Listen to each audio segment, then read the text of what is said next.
नमस्ते दोस्तों, मेरा नाम सुमन है। आज मैं आप लोगों को अपनी ज़िंदगी का वो पन्ना पी.आर. हचकर सुनाने वाली हूँ जिसे मैंने सालों से अपने दिल के सबसे गहरे और अंधेरे कोने में छुपा कर रखा था। मेरी उम्र 28 साल है, लेकिन मेरी आंखों में झांकने पर आपको 80 साल का सन्नाटा दिखाई देगा। लोग कहते हैं मेरी आंखों में एक अजीब सी चमक है, पर वे नहीं जानते कि उस चमक के पीछे कितना गहरा अंधेरा और प्यास है। मेरी शादी अमित से हुई थी। अमित एक बहुत ही होनहार और व्यस्त इंसान थे। हमारा जीवन बहुत अच्छा चल रहा था, जैसे किसी फिल्म का हैप्पी बिगिनिंग हो। फिर एक मनहूस दिन आया। उस दिन की बारिश मुझे आज भी याद है।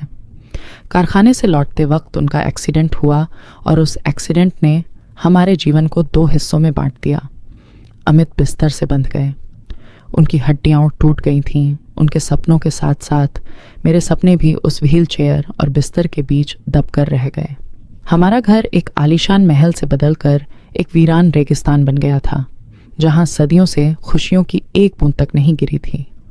अकेलेपन की वो पराकाष्ठा थी जब घर में दिन और रात का फर्क मिट गया था। अमित पूरा दिन दवाइयों के नशे में सोते रहते थे और मैं बस दीवारों को घूरती रहती थी। फिर एक दिन मेरे अंकल के बेटे आर्यन के आने की खबर मिली। वह कॉलेज की पढ़ाई के लिए शहर आ रहा था। जब वह घर आया तो मैंने दरवाजे पर उसे देखा। लगभग 20 साल का एक नौजवान, आंखों में सपने और चेहरे पर एक अजीब सी मासूमियत। उसने मुझे अपना परिचय दिया। भाभी जी, मैं आर्यन हूँ। उसकी आवाज़ में एक ऐसा जादू था जिसने मेरे जमे हुए सन्नाटे को थोड़ा सा तोड़ा। मैंने उसे अंदर आने को कहा। उसने मुझे अंकल का भेजा हुआ बैग दिया, जिसमें ताज़े फल, सब्जियां और अचार थे। उसकी हर हरकत में मुझे अपनापन महसूस होने लगा था। मैंने उससे कहा कि तुम यहीं रहो, तुम्हें कहीं और जाने की ज़रूरत नहीं है। वह एक बार में मान गया, मानो वह इसी मौके की तलाश में था। उस दिन के बाद से घर में थोड़ी रौनक आ गई। आर्यन अपना कमरा ठीक करता, मेरे साथ किचन में हाथ बंटाता। मैं उसे बच्चा समझकर अपने पास रहने देती थी, लेकिन मुझे नहीं पता था कि यह बच्चा एक दिन मेरे अंदर के रेगिस्तान में बरसात कर देगा। आर्यन का स्वभाव इतना सहज था कि हम दोनों में धीरे धीरे एक ऐसी बॉन्डिंग बन गई जो किसी भी मर्यादा से ऊपर थी। एक दिन मैं रसोई में गुनगुना रही थी। आर्यन आया और मेरा हाथ बटाने लगा। मैंने हंसकर कहा, आर्यन, तुम बच्चे हो, ये काम तुम्हारा नहीं है। उसने मेरी आंखों में सीधे देखा और कहा, भाभी, मैं पूरे 20 साल का हूँ, अब मैं बच्चा नहीं रहा। उस पल उसकी आवाज़ में जो गहराई थी, उसने मेरे शरीर में एक सिहरन पैदा कर दी। हम साथ बैठकर खाने लगे, साथ समय बिताने लगे। जब अमित सोते रहते तब आर्यन ही मेरा इकलौता सहारा होता।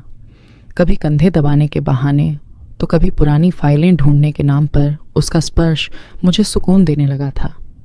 मुझे याद है वो दिन जब मैं अपने पति की बीमारी के बारे में सोचकर रो रही थी, तो आर्यन ने मुझे पीछे से गले लगा लिया।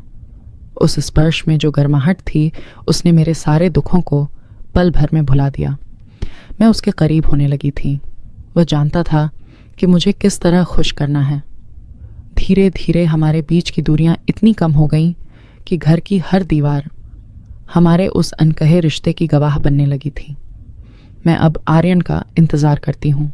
वह रसोई में आता है, मेरे कानों के पास आकर धीरे से कुछ कहता है और मैं सब कुछ भूल जाती हूँ।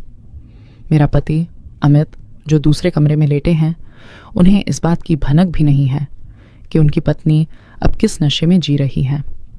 कभी कभी मैं उनके पास बैठती हूँ, उनकी हथेलियाँ सहलाती हूँ, पर मेरा मन आर्यन की उन गर्म हथेलियों को महसूस कर रहा होता है जो मुझे कहीं और ही ले जाती हैं। मैं अब एक नई दुल्हन सी तैयार होने लगी हूँ। मेरे तेवर, मेरे अंदाज सब बदल गए हैं।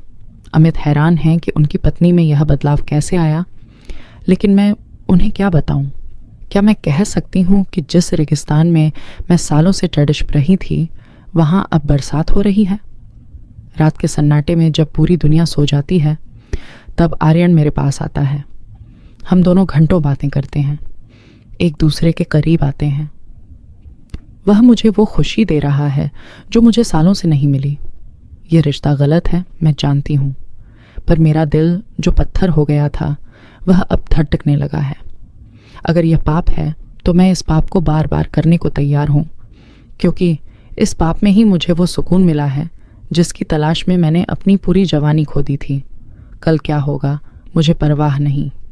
आज की रात मेरी है, आर्यन मेरा है। हम दोनों इस घर की चारदीवारी में कैद होकर अपनी एक ऐसी दुनिया बना चुके हैं जहां समाज का कोई कानून नहीं है। यह सफ़र अब बहुत आगे निकल चुका है और अब यहाँ से पीछे लौटने का कोई रास्ता नहीं है।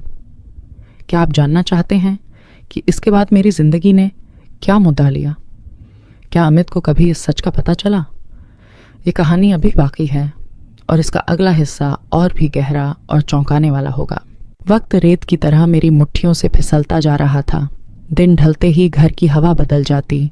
एक तरफ अमित की भारी सांसें थीं जो बेबसी की कहानी सुनाती थीं, और दूसरी तरफ आर्यन की कदमों की आहट जो मेरे अंदर हलचल मचा देती थी। आर्यन अब मेरे लिए सिर्फ देवर नहीं रहा था, वह मेरी उस प्यास का सबब बन गया था जिसे मैंने वर्षों से दबाया था। एक रात बारिश वैसी ही तेज थी जैसी उस दिन थी जब अमित का एक्सीडेंट हुआ था। अमित गहरी नींद में थे। मैं रसोई में थी। आर्यन पीछे से आया और उसने मेरी कमर पर अपने हाथ रखे। उस स्पर्श में अब मासूमियत नहीं, एक गहरा अधिकार था। मैंने कांपते हुए उसे देखा। उसकी आंखों में ऐसी आग थी जिसने मुझे झकझोर दिया। हम दोनों जानते थे कि हम और नहीं रुक सकते, लेकिन तभी कमरे से अमित की व्हील चेयर के पहियों की चरमराहट सुनाई दी। मेरा कलेजा मुंह को आ गया। आर्यन तुरंत पीछे हट गया और अंधेरे में ओझल हो गया। अमित हॉल में आए थे। उनकी आंखों में नींद नहीं, एक अजीब सी खामोशी थी। उन्होंने मुझे ऐसे देखा जैसे वो सब कुछ देख रहे हों। उन्होंने कोई शब्द नहीं कहा, बस अपनी व्हील चेयर को मौधा और वापस चले गए। उस रात मेरे मन में डर की ऐसी लहर दौधी कि लगा सब खत्म हो गया है। अगले कुछ दिन और भी भारी थे। आर्यन और मेरे बीच अब छिप छिप कर मिलना जोखिम भरा हो गया था। अब मुझे अमित की आंखों में झांकने से डर लगता था। क्या अमित वाकई सब जानते थे? क्या मेरा ये पाप मेरे ही घर में दीवार बन गया था? एक दिन जब मैं अमित को खाना खिला रही थी, उन्होंने अचानक मेरा हाथ पकड़ दीच लिया। उनकी पकड़दीच में इतनी ताकत थी कि मैं हिल भी नहीं पाई। उन्होंने मेरी आंखों में सीधे देखते हुए बहुत धीमी आवाज़ में कहा, सुमन, घर में बहुत सन्नाटा है, तुम्हें नहीं लगता? बहुत कुछ है जो दीवारों के पीछे दफन है, लेकिन सन्नाटा कभी झूठ नहीं बोलता। उनकी उन बातों ने मुझे अंदर तक कंपा दिया। क्या अमित ने मुझे और आर्यन को देख लिया था, या वो सिर्फ मुझे तड़ड़ पाने के लिए ये खेल खेल रहे थे? उस दिन के बाद से घर में एक अजीब सी खामोशी का बसेरा हो गया। मैं आर्यन को देखती तो वह मुझे नज़रअंदाज करने लगा था, मानो उसे भी अमित की इन बातों का एहसास हो गया हो। अब मेरे पास दो रास्ते थे, या तो मैं इस आग में जलकर अपनी खुशियों को राख कर दूं, या फिर उस सच का सामना करूं जिससे मैं सालों से भाग रही थी। घर की हर दीवार अब मुझे जज कर रही थी। रात के अंधेरे में जब मैं आर्यन के कमरे की तरफ बढ़ती तो मुझे अमित की व्हील चेयर की आवाज़ हर तरफ सुनाई देने लगती। क्या यह मेरा वहम था, या अमित वाकई मेरा पीछा कर रहे थे? कहानी अब उस मुद्दा पर आ गई थी जहाँ से या तो मैं बर्बाद होने वाली थी या फिर आज़ाद।